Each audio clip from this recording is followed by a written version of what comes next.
The story of Emma, an ordinary girl. Emma was an ordinary girl. She lived in a small town with her mother, father, and little brother. She had brown hair, kind eyes, and a big smile. Emma loved to read books and draw pictures. She liked quiet places, and she was always nice to others. Every morning, Emma woke up early. She brushed her teeth, got dressed, and ate breakfast. Her favorite breakfast was toast with jam and a glass of orange juice.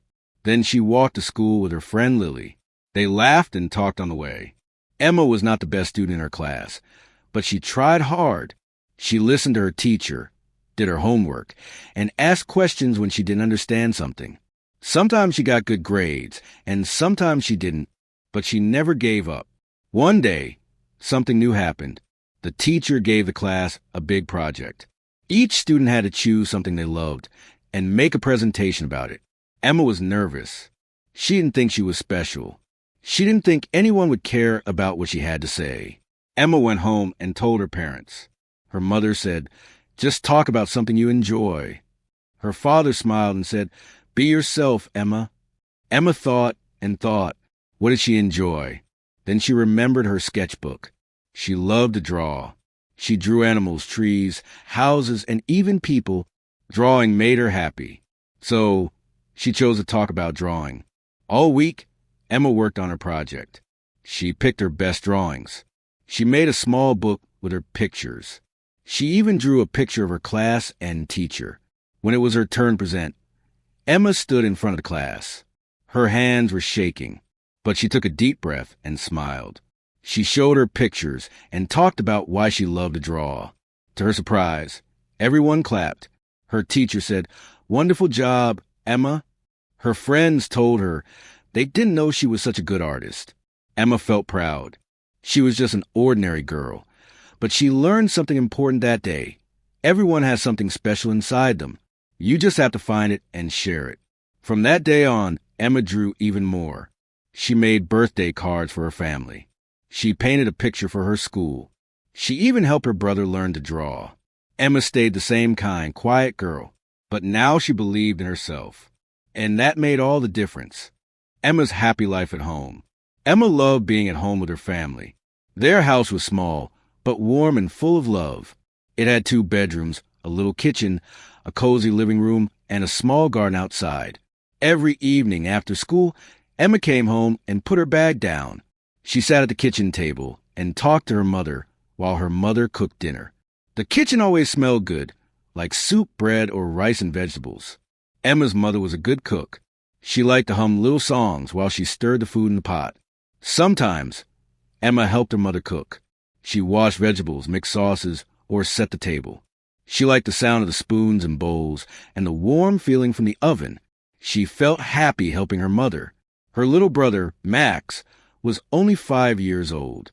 He had curly hair and a loud laugh. He liked to run around and play with his toy cars. Sometimes he made a mess, but Emma didn't mind. She helped him build roads out of blocks and made silly drawings with him. Max loved Emma and always wanted to sit beside her. Emma's father came home from work in the evening. He was tired, but he always smiled when he walked through the door. "Hello, my little artist," he said, giving Emma a big hug. Then he picked up Max and spun him around, while Max giggled loudly. At dinner, they all sat together at the table. They held hands and said, "Thank you for the food." They talked about their day. Emma told them what she learned at school. Max talked about his toys. Her parents listened carefully and smiled. After dinner, Emma and her father sometimes sat on the couch and read books. Emma read her storybooks, and her father read the newspaper. They didn't always talk, but it felt peaceful and nice. Her mother cleaned up the kitchen, and Max colored in his coloring book. On weekends, they did fun things together. They went to the park, rode bikes, or had picnics. Sometimes they stayed home and watched movies with popcorn. Sometimes they baked cookies and played board games. In the evenings, Emma and Max took baths and put on soft pajamas. Then their mother read them a bedtime story. Emma loved bedtime stories. She closed her eyes and listened to her mother's soft voice. Max usually fell asleep first, snoring quietly. Before going to sleep, Emma always looked around her room. Her sketchbook was on her desk. Her favorite stuffed animal sat on her bed. The stars outside the window sparkled gently. Emma felt safe. She felt loved. She knew her family would always be there for her. And in her heart, she thought, I may be an ordinary girl, but this life is the best life I could ever have. Then she smiled, pulled up her blanket, and fell asleep with happy dreams. Many years ago in the city of New York, there lived a doctor. America likes doctors, and New York liked Dr. Sloper. At the time our story begins, in I-843, Dr. Sloper was 50 years old. He was a good doctor, he was a man of the world, and he was honest. Life was good to him. At 27, he married a beautiful and clever girl. She had pretty eyes, $10,000, and a good place in society. For 5 years, Dr. Sloper was a happy man. Many of his wife's friends came to him, and he did well in his profession. They lived in a large house in Washington Square, a quiet corner in a noisy city. Their first child, a very clever little boy, died when he was 3. His mother's love and his father's profession did not help him. 2 years later, Mrs. Sloper had a second child, a girl. The doctor did not want a girl, but this was not the worst. 2 weeks later, Mrs. Sloper died. The little girl's name was Catherine. She was strong. Her father was not afraid of losing her. When the child was 10 years old, Dr. Sloper asked his sister, Mrs. Lavinia Penniman, to come and stay with them. Mr. Penniman, a churchman without a penny, died when Mrs. Penniman was 33. She had no children and no money. Stay for 6 months, he said. I will look for a flat, she said. She moved into her brother's house and never went away again. Mrs. Penniman told everybody that the child wanted a clever woman near her. Dr. Sloper did not think his sister was clever, but he was always very polite to her and never angry. They didn't speak much. He gave her his opinions about Catherine's schooling and not much more.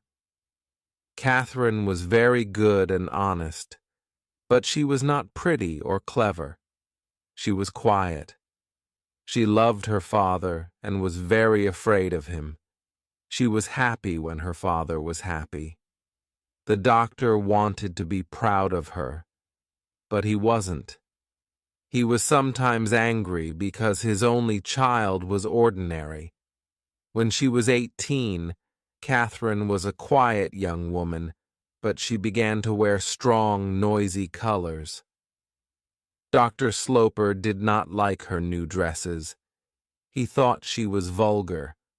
One day, Catherine's other aunt, Mrs. Almond, asked a lot of people to her house. Mrs. Almond was the younger of Dr. Sloper's 2 sisters. She was the wife of a rich city man and the mother all 9 children. She was pretty, happy, and clever, and her brother liked her. When he wanted to talk about Catherine, he went to her and not to Mrs. Penniman. Catherine was close to her aunt's children. There were 7 boys and 2 girls. The older girl married young. The younger girl, called Marion, soon decided to marry too. She found a young man called Arthur Townsend, and so the Almonds asked everybody to the house. Mrs. Penniman and Catherine arrived at the Almonds. The doctor planned to come later. Soon after the dancing started, Marion Almond brought a tall young man over to Catherine. Catherine, this is Mr. Morris Townsend. He is from the same family as Arthur. He wants to meet you very much. Marion Almond was a pretty woman. At 17, she moved easily in society. She left Catherine and Mr. Townsend together. Catherine looked at the young man. He was very handsome. "What can I say to this handsome man?" thought Catherine. But Mr. Townsend began to talk to her with an easy smile. "Catherine, this is Morris Townsend," said Marian. "He wants to meet you very much." What a nice evening! What a beautiful house! What an interesting family! What a pretty girl Marian is! He looked into Catherine's eyes. She said nothing. He talked, and she listened and looked at him. The dancing began again. He asked her to dance, and she gave him her arm. After the dance, her face was red and she was hot. "We'll sit and talk," said Mr. Townsend. But he talked, and Catherine listened. Catherine sat back. She thought he was very clever. "This is my first visit to Mrs. Almond's," he said, "and my first visit to New York for many years. I lived here when I was a child, but I left when I was 20. I went round the world. I came back to New York only a month ago. It is a nice city, but I don't know anybody. You see, people forget you," he said, and smiled at Catherine. Catherine thought, "I'll never forget you." They sat there for some time. They laughed together. He asked her about the people near them. He gave his opinions about them. She thought he was very honest. Then Marian Almond came back and took Mr. Townsend away to her mother. "We'll meet again," he said to Catherine. Marian came back and took Catherine's arm. They walked round the room together. "What do you think of Morris?" she said. For the first time in her life, Catherine did not tell the truth. "Oh, nothing much," she answered. "I'll tell him that," cried Marian. "It will be good for him. He has a very good opinion of Morris Townsend. Arthur says that, and Arthur knows him." Half an hour later, Catherine saw her Aunt Penniman near a window. Morris Townsend stood next to her. Then Dr. Sloper arrived. He usually had a little smile on his face, but never a big smile. He looked at his daughter's red dress. "Can this handsome woman be my child?" he asked. Catherine did not always understand her father's words.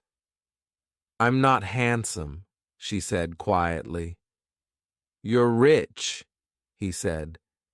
"Is the evening going well?" "I'm rather tired," she answered, and looked away.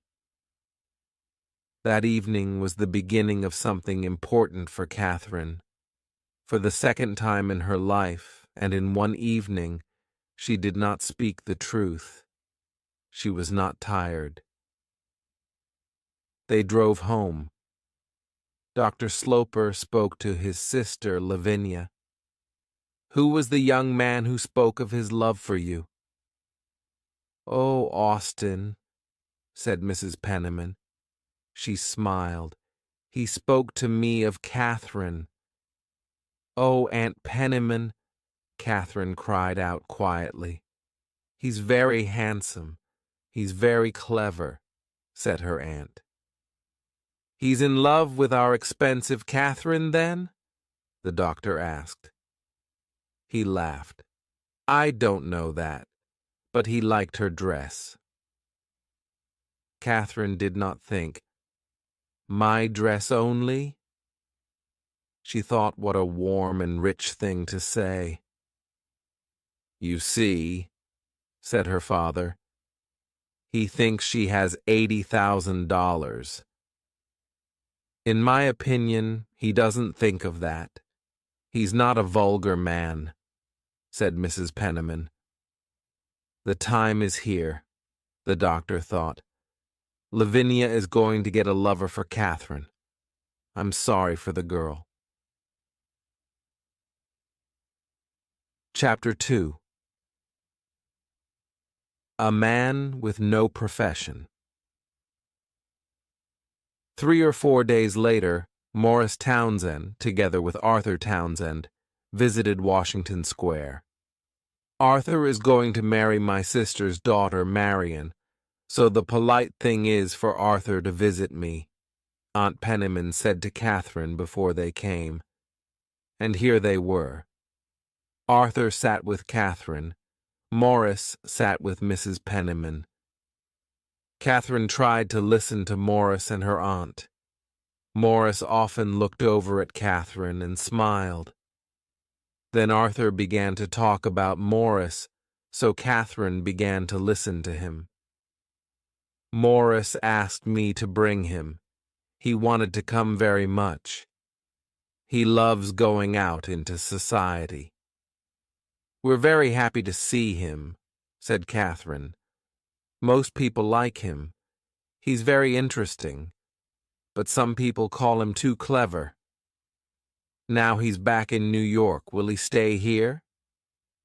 Ah, said Arthur. He wants to find a job. What? He has no profession? Said Catherine. No, he's looking round, but he can't find anything. I'm very sorry, said Catherine. Oh, he takes life easy, said Arthur. The job must be right for him. Will his father take him into his office? She asked. His father is dead. He only has a sister. He looked at Morris and began to laugh. We're talking about you. Morris stood up. I cannot say the same about you, Arthur, he said, but I can about Miss Sloper. Catherine's face went red. She thought he spoke very well. I came to talk to you, Miss Sloper, he said. So now I must come another time. The 2 young men left. He's very interested in you, Catherine. Did he say that? Not in those words, but he wanted me to think it. I understand young men. But he doesn't know me. Oh, yes, he knows you. I told him all about you. Oh, Aunt Penniman, we don't know him or his family. Catherine, you know very well that you like him. Catherine did not think this was a thing to talk about, and she did not think that Aunt Penniman spoke the truth. Half an hour later, Dr. Sloper came home. Mrs. Penniman told him of Morris Townsend's visit. Oh, and did he ask you to marry him, Catherine? He asked. Oh, Father, said Catherine quietly. She turned and looked at the dark sky through the window. He will ask you first, Austin, said Lavinia, and smiled. The next time he comes, call me, the doctor said. But the next time Mr. Townsend came, the doctor was out again. Mrs. Penniman left the 2 young people together. The visit was quite long. He sat there, in the biggest chair, by the fire, for more than an hour. He looked round the room carefully, at all the things in it. He looked at Catherine carefully. There was a smile in his handsome eyes. His talk was light and easy. He asked Catherine many questions. Did she like this? Did she like that? Tell me about you, he said. Give me a picture. I can carry it in my head. She said she didn't have much to tell. She didn't go out very often. She didn't like reading much. Morris said he liked singing. "I'll sing to you, but not today. Perhaps next time." He did not say, politely, "I will sing and you can play for me." He thought of this after he was in the street. But Catherine thought only about his words, "next time." They had a warm sound. As soon as the doctor came home, she told him about Morris Townsend's second visit. "And did he ask you to marry him today?" the doctor asked. She was afraid of this question. "Perhaps he'll do it next time," she said, and she gave a little laugh. She ran out of the room. The doctor stood and thought. Perhaps his daughter wanted to marry Morris Townsend. He decided to learn about this young man, who came in and out of his house when he liked. He went to see Mrs. Almond. Morris looked round the room carefully at all the things in it. "Lavinia is very excited, but I know very little about him," said Mrs. Almond. "And our young man is from Arthur's family." "Yes, but not close family. The name is the same, but I understand there are Townsends and there are Townsends. Arthur is from the best line of that family. Lavinia's young man is not. I know his sister. She is very nice. Her name is Mrs. Montgomery. Her husband is dead. She has a nice small house, and she has 5 children. She lives on 2nd Avenue. What does Mrs. Montgomery say about him? That he's clever, and perhaps he'll be important. But he does nothing. She doesn't say that. She's proud," said the doctor. "What is his profession?" "He hasn't got a profession. He's looking for something. He was at sea." "Was? How old is he?" 30-something. He went to sea when he was very young. Some money came to him. Somebody in his family died, I think. He went all over the world. He has no money now. He decided to begin his life again, and so he came back to America. Does he want to marry Catherine then? Don't forget that after you die, she'll have $30,000. And that's why he thinks she's nice." Mrs. Almond went red. "Not only that," she said, "but many young men think money is important. The young men of New York are not only interested in money, they also like clever, pretty, and exciting girls. Marion is clever, pretty, and exciting. Catherine is not. Marion is ordinary. Catherine is not. She has no lovers because men are afraid of her. She is large and dresses richly. They think she is older than they are. Catherine will be the right wife for an older man. Is Mr. Townsend honest? Lavinia thinks he is, and he's very handsome. What money does he have? I don't know. He lives with his sister. Perhaps I'll visit Mrs. Montgomery." Chapter 3. Secrets. To Dr. Sloper, the thing was a game. He slept well, he ate well. "This young man is trying to catch Catherine. I'll watch and wait," he thought. He did not think his daughter was in danger. Morris Townsend was not rich, but that was not important. The doctor did not want Catherine to marry a rich man. 2 people can live on her money. She can marry a man with no money. But he must be honest and strong and have a good schooling, thought the doctor. "The next time Mr. Townsend visits the house," said the doctor to Mrs. Penniman, "ask him to dinner." The dinner happened a week later. 8 people sat down to eat. The doctor watched Morris carefully. The women left the room after dinner. and then the doctor asked Morris some questions. Dr. Sloper pushed the bottle of Madeira over to Morris. Morris liked the doctor's Madeira.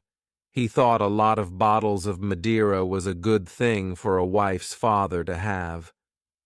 The doctor saw that this was not an ordinary young man. He's clever, he thought. He has a very good head when he wants to use it, and he's very handsome and he dresses well, but I don't like him. The doctor listened politely to his young friend talk about countries round the world. He talks well, and after a bottle of Madeira, but does he always tell the truth? Dr. Sloper pushed the bottle of Madeira over to Morris. Morris liked the doctor's Madeira. After dinner, Morris went and spoke to Catherine. She stood by the fire in her red dress. "He doesn't like me," said the young man. "You must tell him he's wrong." "I never tell him he's wrong. I won't talk about you." Morris Townsend's face was angry, but Catherine did not see it, and then he smiled again. "Then I must try to get his good opinion." He spoke to Mrs. Penniman later in the evening. "He thinks I'm all wrong," he said. "That's not important," she said. She gave him a sugary smile. She thought that she understood everything. "Ah, you say the right thing," said Morris. Mrs. Penniman was proud that she always said the right thing. The next day, the doctor saw his sister, Mrs. Almond. "And what do you think of him?" she asked. "Lavinia tells me Catherine loves him." "She must stop loving him. He's not a good man. He's vulgar. After 30 years as a student of people, I know what people are. My profession teaches me to understand people in an evening." "Well, perhaps you're right. But the thing is for Catherine to see it. I'll give her some glasses." Morris visited Washington Square often. A young man in New York with no profession has a lot of time. His visits were the most important thing in Catherine's life. Each time Morris left the house, she thought only of his next visit. Catherine did not tell her father about these visits. He did not ask. He wanted her to decide that Morris was no good. Lavinia loved secrets and did not say anything. "What is happening in this house?" he asked his sister politely a few weeks later. "Happening, Austin?" Mrs. Penniman cried. "Why, nothing." "Lavinia, you're not being honest with me," he said. "Mr. Morris Townsend is coming to my house 4 times every week, and nobody tells me. Does the young man ask you to say nothing, or is it Catherine?" "Catherine doesn't tell me anything," said Mrs. Penniman. "I find Mr. Townsend very interesting, but that's all. He tells me a lot about his life and his bad luck." "Ah, his bad luck. Tell me about it." "It's a long story. In his earlier life, he was bad. He says so, but he paid for it. And now he has no money. And he has nobody in the world. He lost his friends, then, because of his bad life?" "No, he had bad friends. He has good friends, too, his sister and her children. The children are young, and the sister is not nice. Does he say bad things about her to you? But he lives with her and does nothing. She pays for him." He's looking for a profession. He looks every day. He's looking for it here. The profession of husband to a weak woman with $30,000. Every Sunday evening, the family at Washington Square went to Mrs. Almond's. The following Sunday, Morris Townsend was also at Mrs. Almond's. He sat next to Catherine and talked only to her. Catherine was not happy and easy with Morris because her father was in the room. Her father was sorry for her. Perhaps he was wrong about Morris. Perhaps Morris was honest and wanted to marry his daughter for love. The doctor decided to give the young man time. Later, he spoke to Morris. "I hear you're looking for a job," he said. "Yes, I am looking for honest, quiet work. Something to bring me an honest dollar. I have only my good right arm." Catherine was not happy and easy with Morris because her father was in the room. "Yes, your good right arm," said the doctor, "but you have a clever head, too. Sometimes I hear about openings. Will you think about leaving New York? Going away?" "No, I'm afraid not. I must make my life here. My sister is here, and I am everything to her. Her husband is dead, and I must help with her 5 children. I give them lessons." "That's good. But it's not a profession. It won't bring me a lot of money." "Money is not the most important thing," said the doctor. Later that evening, Morris spoke to Catherine again. "Can we meet tomorrow? I have something to say to you. Not in your house. Mill the Square. I cannot come into your house again. Your father laughed at me because I have no money." "Laughed at you? Oh no, you mistake him. Lie's a good man. You must not be too proud," she said. "I'll be proud only of you," he said. Catherine went quite red. "Now you're laughing at me," she said. "You know I'm not pretty or clever." Morris made a sound. It was difficult to understand. Catherine understood from it that he loved her. "Come to the house," she said. "I'm not afraid of that." The next day, Morris came to the house. He told Catherine that he loved her. She sat down suddenly. She said he must go. She wanted time to think. A picture of a fight with her father came into her head. She was afraid. Before Morris left, she said, "We must speak to my father. I'll do it tonight. You must do it tomorrow.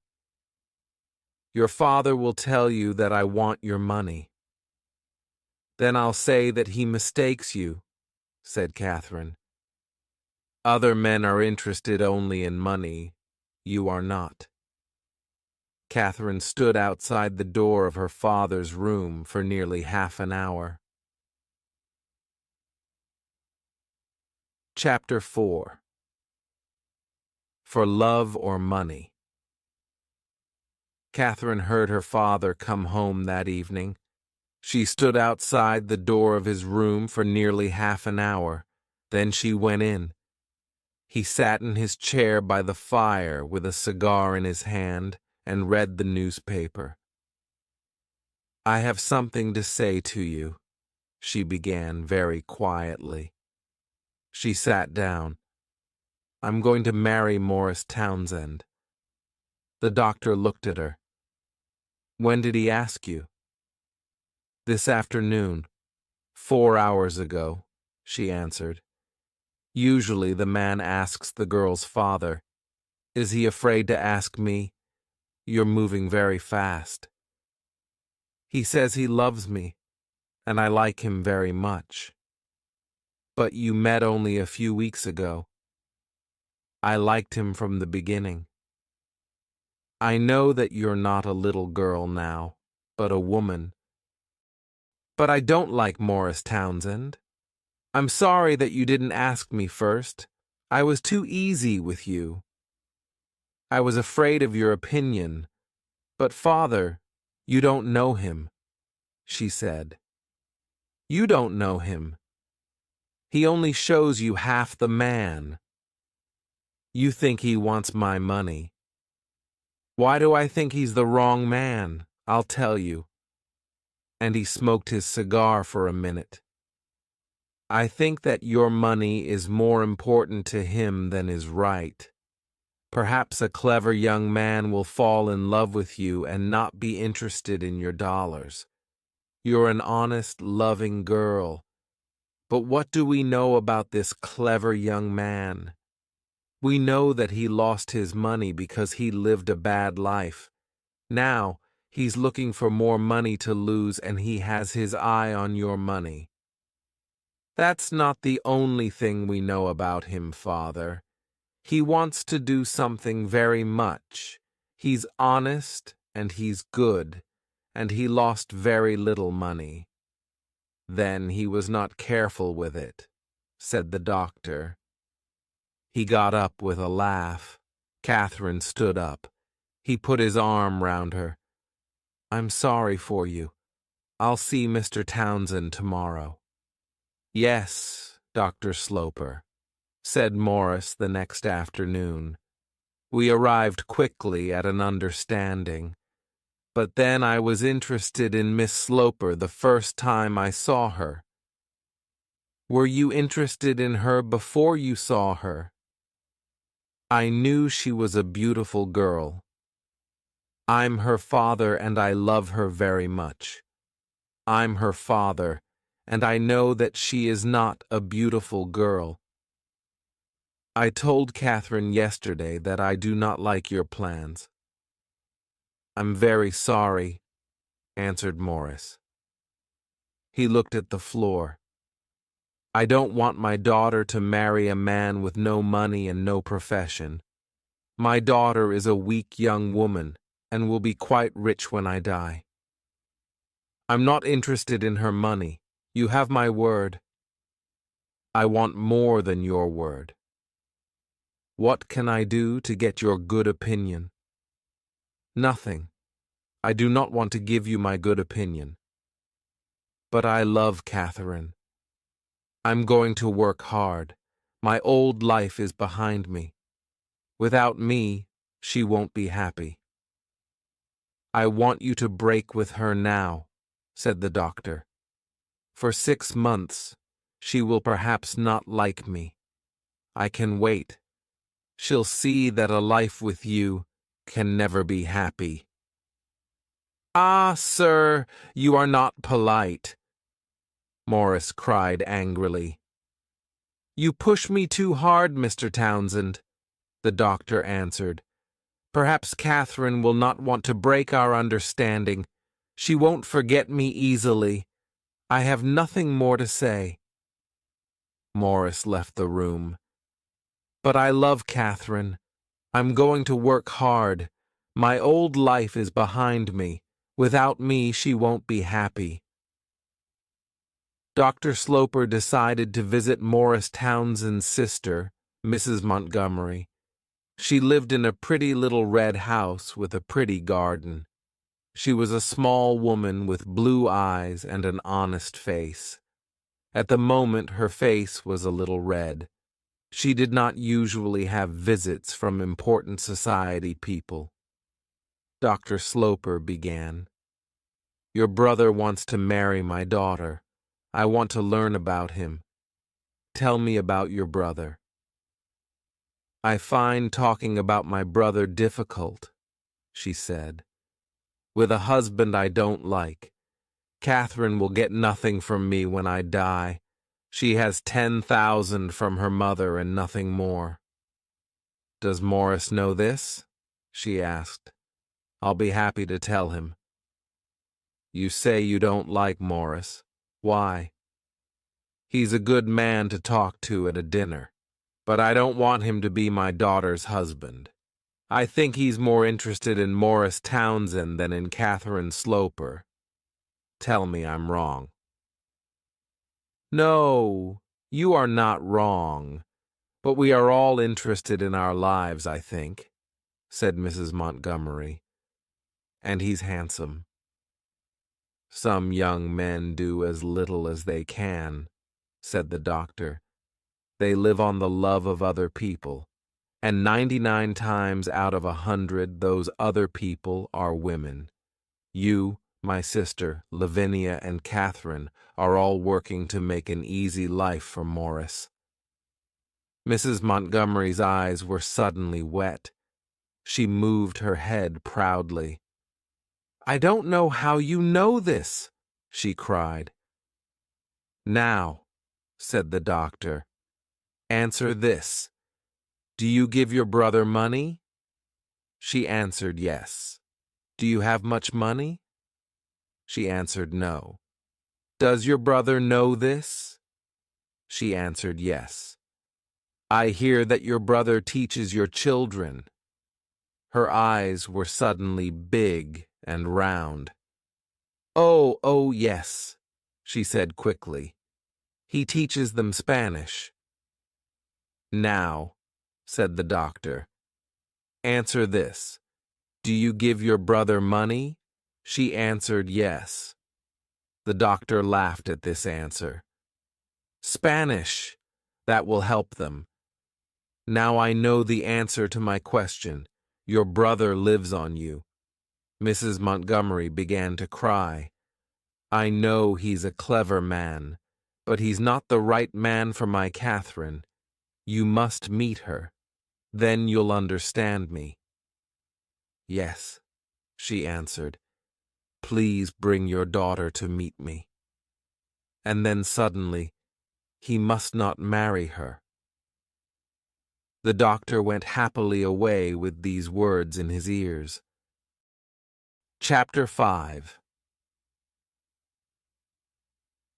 Mrs. Penniman's Plan.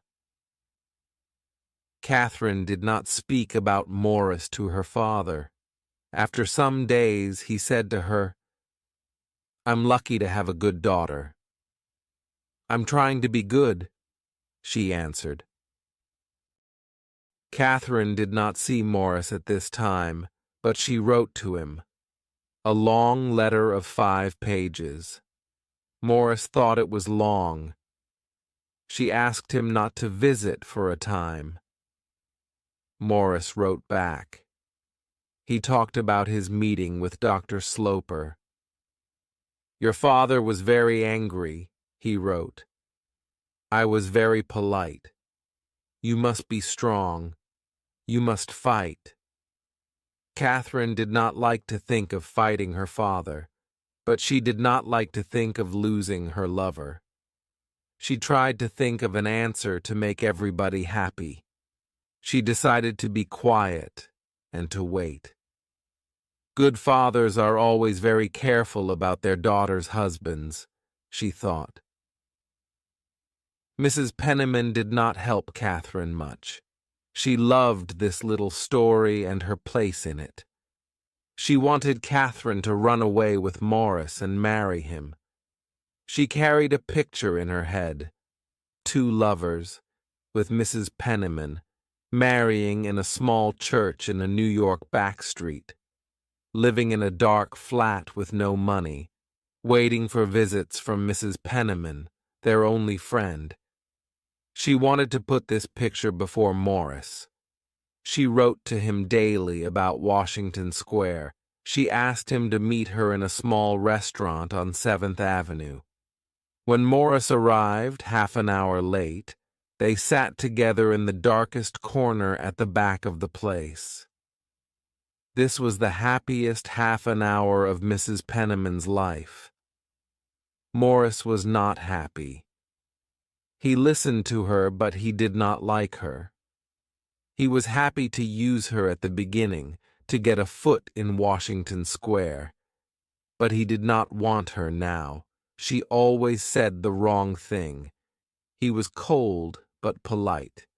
Mrs. Penniman told Morris her plan. Run away with Catherine? Cried Morris. Yes, said Mrs. Penniman, now afraid for her plan. Tell Catherine's father about it only after you marry. You can show him that you're not interested in the money, and then you'll get his good opinion. And there's always the 10,000 from her mother. He cannot cut that off. Oh, don't speak at that, he said. I'm afraid of coming between Catherine and her money. Be afraid of nothing, then everything will go well. Mrs. Penniman paid for her cup of tea, and they went out together into the dark street. Morris walked with Mrs. Penniman back to Washington Square. She went in. He looked up at the house. He thought it was a very nice house. When Mrs. Penniman told Catherine of her meeting with Morris, Catherine was angry for the first time in her life. I don't think it was right, she said. Mrs. Penniman began to read the evening newspaper. After a long wait, Catherine spoke. Was he sad? He was dark under the eyes, very different from when I first saw him, but very handsome. A long wait again. Why are you always cold and quiet, Catherine? And I don't think it's your place to teach me what's right, Lavinia said. The girl turned quickly. Does he say that? He says you are afraid of your father. I am afraid of my father. So will you break with Morris? Catherine looked at her aunt. Why do you push me? I'm afraid you don't see the importance of what you do. You must not lose this young non. I don't think that you understand me or know me. Please do not have any more secret meetings with Mr. Townsend. I don't think it's right. And I don't think it's your place to teach me what's right. Lavinia said a short good night and went to bed. Later that evening, Catherine spoke to her father.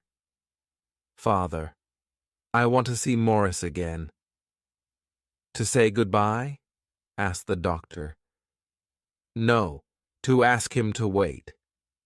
He looked at her. You're a good child. She went to him, and he put his arm round her. I want you to break with him. My opinion of him is the same as when I first met him.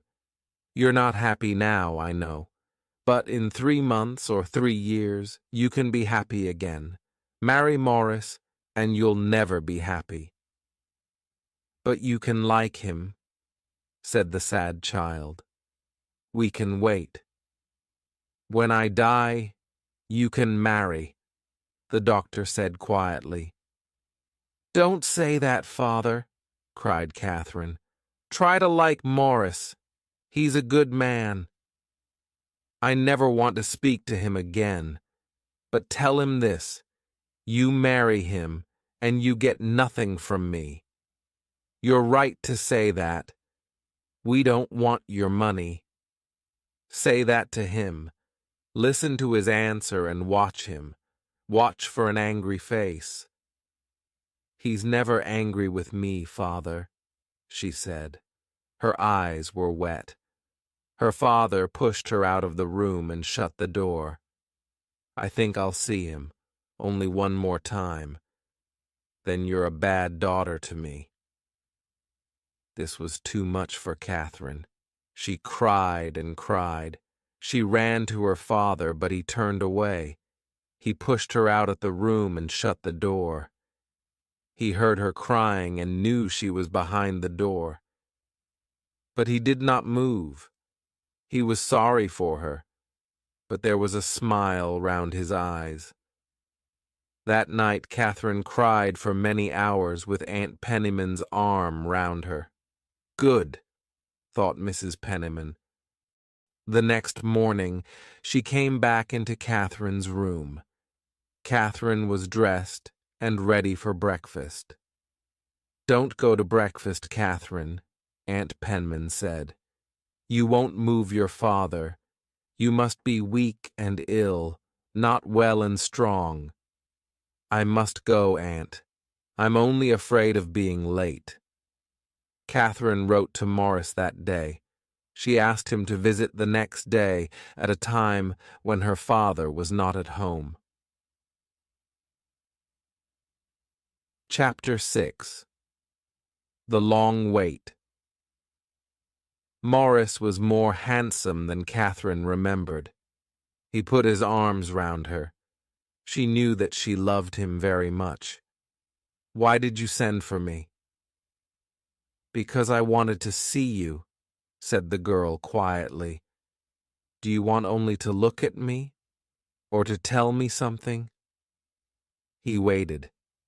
Then he suddenly said, "Marry me tomorrow. Take me or leave me. Decide between me and your father."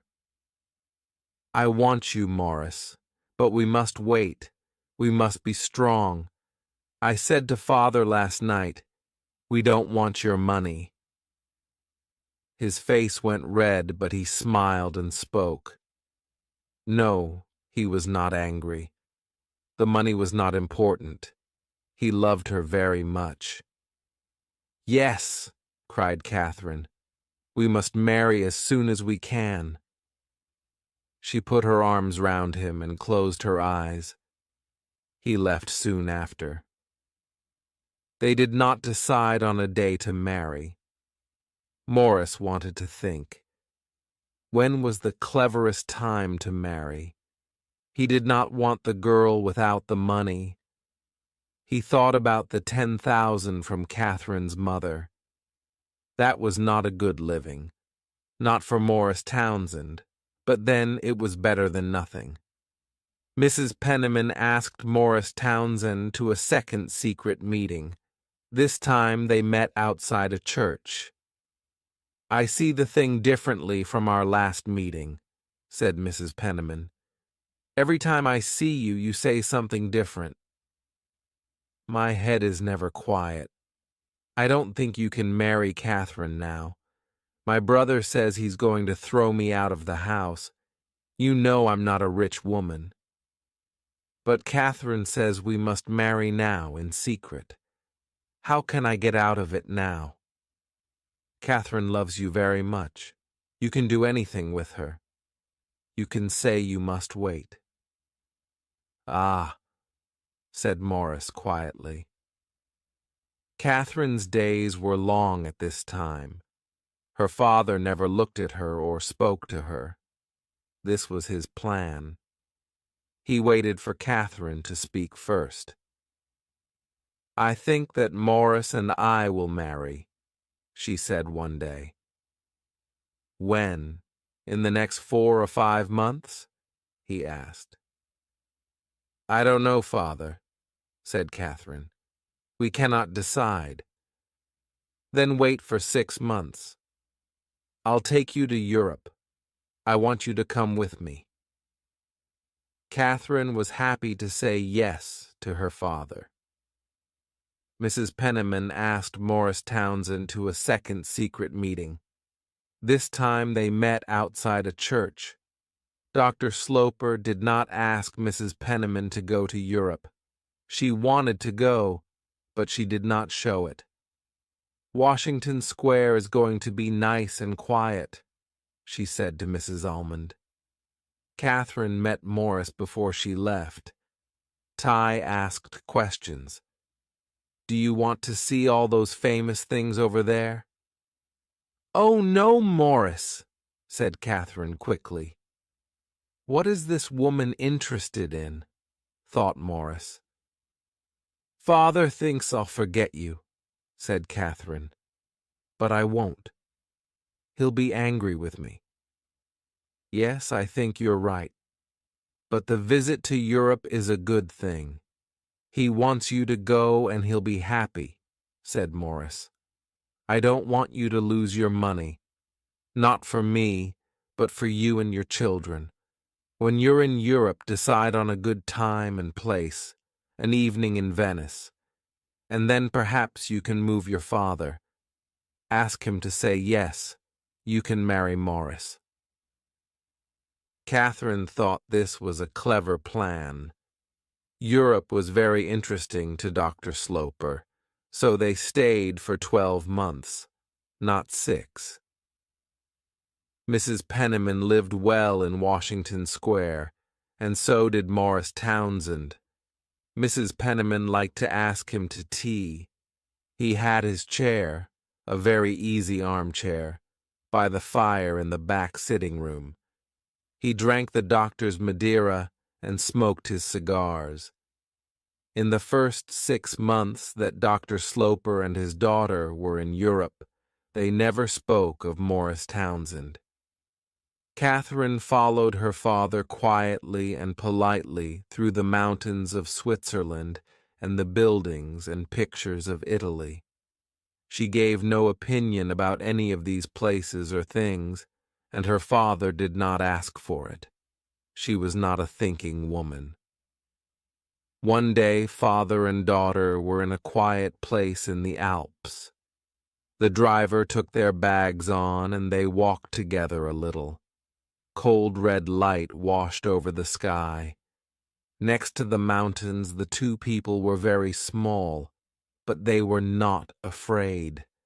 They walked on in the dying light. Dr. Sloper came close to his daughter and stopped. He suddenly asked her, "Are you going to break with him?" "No, father," Catherine answered. "Does he write to you?" "Yes, I get 2 letters every month." The doctor looked at the mountains above them. "I'm very angry," he said, "and I must tell you that I can be a very hard man." For the next week, they did not say a word. And for the next 6 months, they did not speak about Morris. But on their last night in Europe, before their ship left Liverpool for New York, he spoke again. "Are you going to marry him as soon as you arrive in New York?" "I cannot tell before we arrive," Catherine answered. "Please tell me before you marry. When a man is going to lose his only child, he likes to know before." Chapter 7. A difficult time. "I saw Morris often when you were away," said Catherine's aunt. "I know from his letters that you were very nice to him. I won't forget that, Aunt." "He liked to come and talk. I gave him tea. That was all. Your Aunt Almond thought it was too much. He liked to sit in your father's room," she said, and smiled. Catherine was quiet for a minute. They talked for some time as lovers. Catherine questioned him closely about his job, and he asked about Europe and her father's opinion. "I'm sorry that he went into father's room," she said. Then she asked, "Does he have a job?" "Yes. Only a week ago he found a job. He's working with a friend, buying and selling something. He asked me to tell you as soon as you arrived." "Oh, that's good to hear," said Catherine, very happy. "You see, Morris was right to wait for the right job. What can your father say now?" "Father's opinion is the same as before, only stronger. But his opinion isn't important to me anymore," she said. "You're much stronger now," said Mrs. Penniman. "What about your father's money?" "I'm not interested in my father's money. Morris doesn't think it's important." "Perhaps he thinks it's a little important," said Aunt Lavinia after a minute. "I have money from my mother, and now Morris has a job. He and I have everything. I'm never going to ask my father for anything. I am home, and I want to marry." Morris came to Washington Square the next day. "I'm very happy to see you again," he said with a smile. They talked for some time as lovers. Catherine questioned him closely about his job, and he asked about Europe and her father's opinion. He often got up and walked round the room and came back and smiled again. Morris smiled all the time. "I must try to move him," he said. "I'm a proud man. I want to show him that he's wrong." "Morris, we must ask for nothing. I know now that he doesn't like me much. It's because of my mother.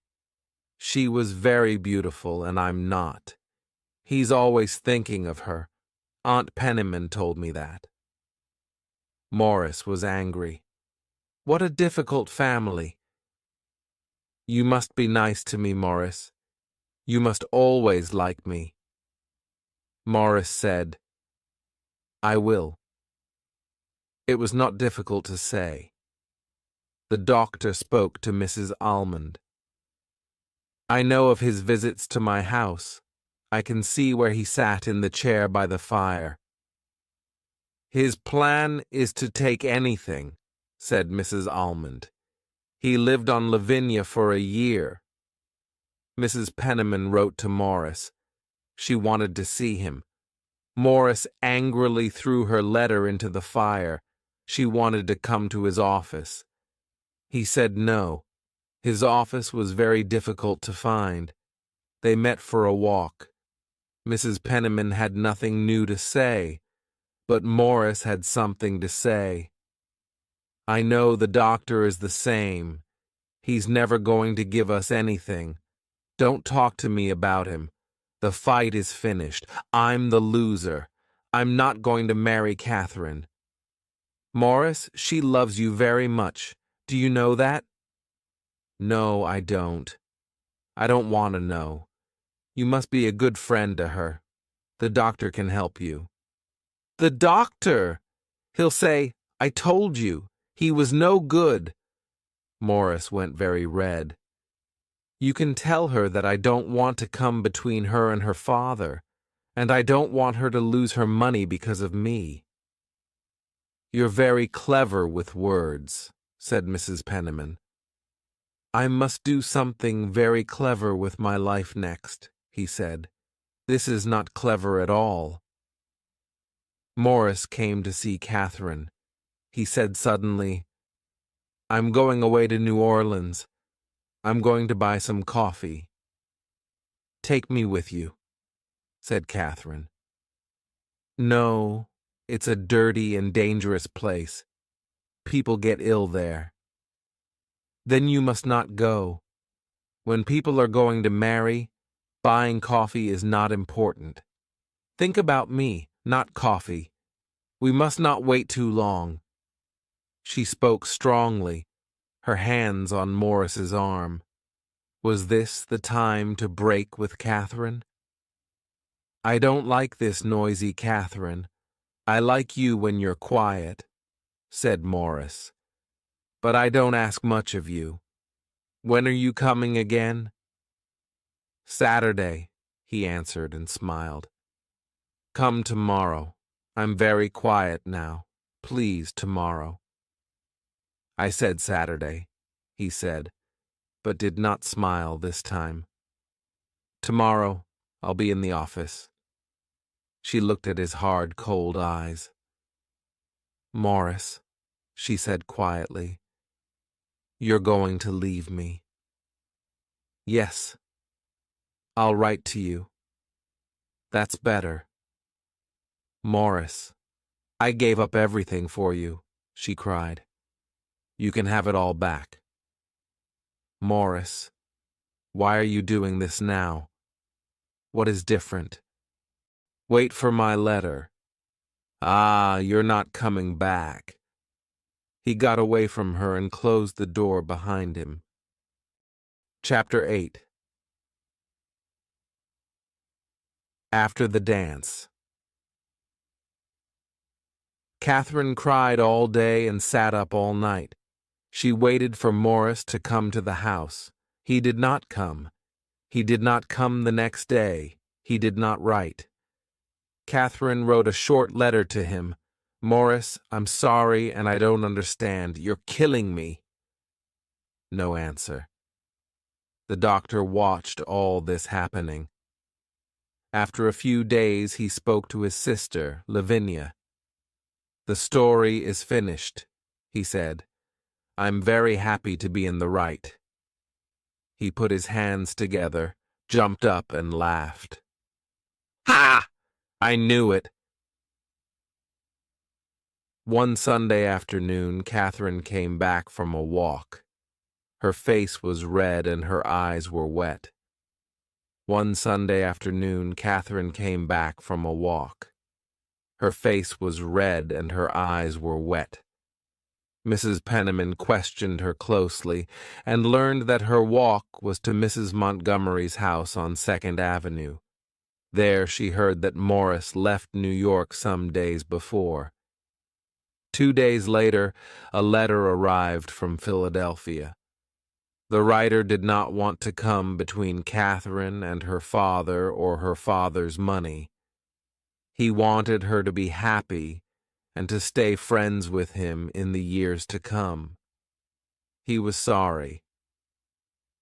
Catherine thought it was a beautiful letter and read it many times over the next 2 years. One day, Dr. Sloper found Catherine sitting with her work. "Can you tell me when you're going to leave my house? When you go, your aunt goes too," he said. She got up. She put her work away. Her face was hot. "I'm not going away," said Catherine. "Did he break with you?" said the doctor. "I asked him to leave New York. He's not coming back for a long time," she said. "Oh," he said, "you're not a nice girl, Catherine, to play with him for more than a year and then forget hint." Catherine learned a hard lesson. She never spoke of the pain inside her in the weeks and months following the break with Morris. Her father never learned the truth. "Catherine had her little dance," he said to Mrs. Almond, "and now she's sitting down." At different times in the following years, 4 men asked Catherine to marry them. She said no to them all. She worked hard for churches and hospitals. She went out in society and everybody liked her. 20 years later, Morris Townsend, now fat and with very little hair, arrived at Washington Square. Dr. Sloper died when he was 70. Some of his money went to Catherine and her aunts, but most of it went to hospitals across the United States. 20 years later, Morris Townsend, now fat and with very little hair, arrived at Washington Square. Catherine did not ask him to sit down. This was not her Morris, her lover of years ago. "Can we be friends again?" he asked, and came closer to her. "Catherine, I think of you always." "Please don't say these things," she answered. "We can forget the past now. We can do anything." "I cannot forget the past. Please do not come again," she said. Morris looked round the room at all the things. "Goodbye, then. I'm sorry." Outside the room, an excited Mrs. Pennernan waited. "Ha! That was a good plan, Mrs. Pennernan," said Morris, and pulled his hat hard on his head. "She's not interested in me, but she never married. Why?" "Good question," said Mrs. Pennernan. "But you must come back. You must try again." "Come back. Never." And he walked out of the house. Catherine took up her work and sat down. For life. The end. If you enjoyed the story and want to say thank you, then you can subscribe to my channel and visit it.